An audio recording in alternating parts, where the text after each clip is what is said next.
From the outside, it could almost be mistaken for any other farm building, plain, modest, anonymous against the rolling Isle of Wight landscape. But the moment you step through its courtyard, everything changes.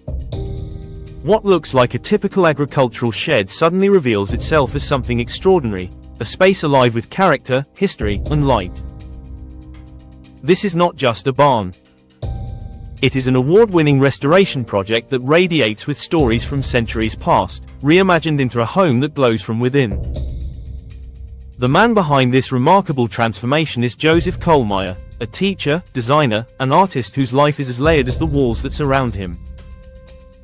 By day, he lectures on history and theory at an art school. By passion, he directs Massark, an experimental choral ensemble. Yet here, in what was once an old byre, he has built more than just a private residence. He has created a place where life, work, and creativity intertwine, where artists gather, and where history continues to breathe. This vision did not come to life alone. Joseph partnered with architect Gianni Botsford, a longtime collaborator known for his sensitive, context-driven approach to design. Their relationship stretches back decades, rooted in shared curiosity and an ability to see potential where others might not. Joseph recalls the first time he encountered this barn, a chance discovery, a spontaneous drive, and a glance into a courtyard that felt unlike anything he had ever seen.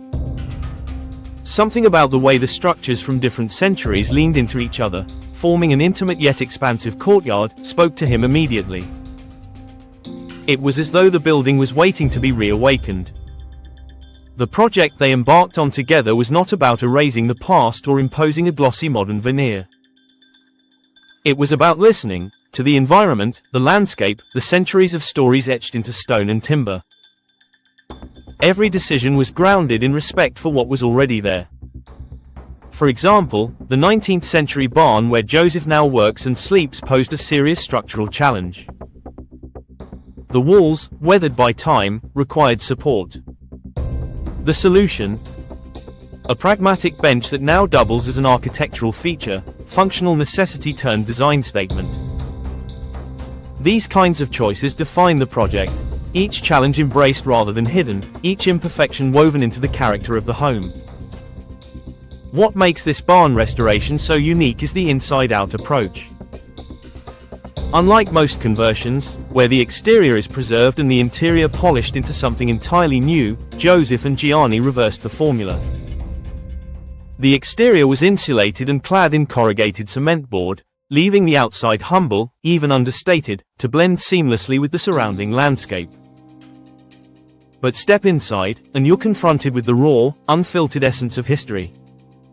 The walls are not plastered over, the surface is not smoothed into anonymity. Instead, they are layered like a palimpsest, engraved, rubbed down, rewritten, and rewritten again, retaining every trace of time's passage.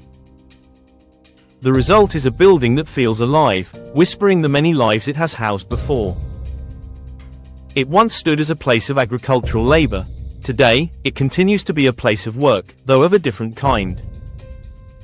Joseph teaches, writes, creates, and welcomes others into this space, allowing the building to remain active and purposeful rather than fossilized into mere nostalgia. The very walls seem to participate in this process, never neutral, always speaking, always reminding those inside that they are part of something much larger than themselves. One of the most enchanting elements of the restoration is the library. What once existed as a university teaching space has been transplanted here, shelves lined with books that are both deeply personal and profoundly public. Joseph views books not as possessions to own, but as companions to care for. A library, in his eyes, belongs to everyone, and its presence in this barn underscores the building's dual identity, a private home that also serves as a public, cultural space. This tension, between private and public, between past and present, between necessity and beauty, gives the barn its magnetic energy.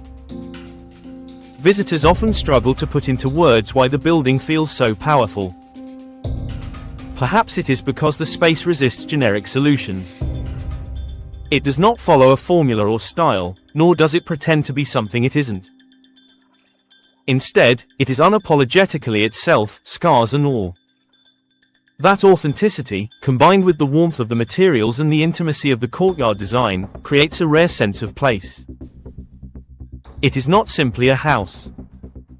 It is a living document of history, a canvas for creativity, and a refuge where the old and new embrace rather than collide. Even at night, the barn carries a presence.